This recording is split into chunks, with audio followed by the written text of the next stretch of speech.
কি মাছ খাইতে গোসা লাগি যায় গলার, ওই না হয় না? বাংলাদেশের মাছও গোসা নাইনি, আছে।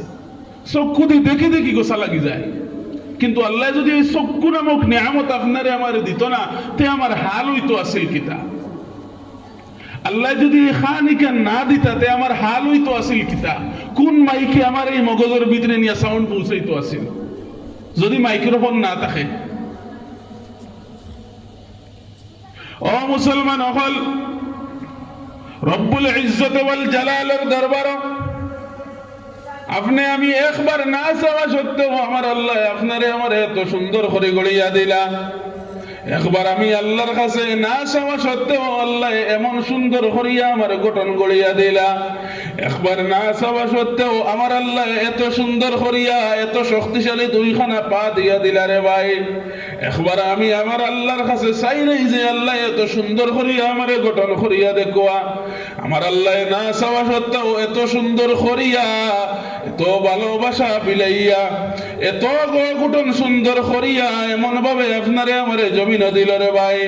জমিনে যখন আপনি আমি মায়ের পেটে থাকি জন্মগ্রহণ করলাম, জীবনে আমার মাও কিন্তু আমারে দেখে নাই, আমার বাবাও কিন্তু জীবনে আমারে দেখে নাই।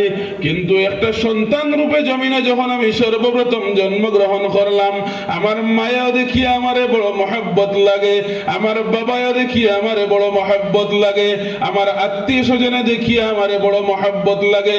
ও মুসলমান, এই মহব্বতের পিছনে আল্লাহ আপনার মাঝে কুদরতি মহব্বতের পাহাড় ঢালিয়ে দিল, যেই মহব্বতের মাধ্যমে দুনিয়ার তামাম মানুষের মাঝে মহব্বত লাগি গেল।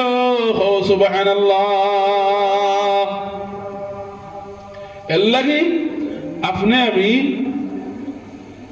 সর্বপ্রথম আল্লাহ আমরারে এত নিয়ামতের মধ্যে রাখিয়া এত নিয়ামত দিয়া এত সুন্দরভাবে গড়িয়া আল্লাহ এত সুস্থতার মধ্যে রাখছে। এর লাগি আমরা দুনিয়ার জমিনে সর্বপ্রথম যেন নামাজ রে কায়েম করি, নামাজ রে বেশ বেশ করি পড়ি, নামাজ রে বেশ বেশ করি আদায় করি।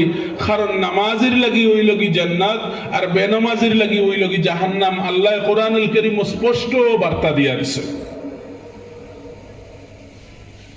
ও মুসলমান হল, জাহান্নামী কেন বড় ভয়ানক জায়গা, জাহান্নামী কেন এত কঠিন জায়গা, এত নির্দয় জায়গা। রব্বুল ইজ্জত ওয়াল জালালে কুরআনুল কারীমের মাঝে জানাইয়া দিলা আর কইলা জাহান্নামী কেন এত ভয়ানক জায়গা। ও মুসলমান হল, তোমরা আপনার হে আমার বান্দার বান্দি হল,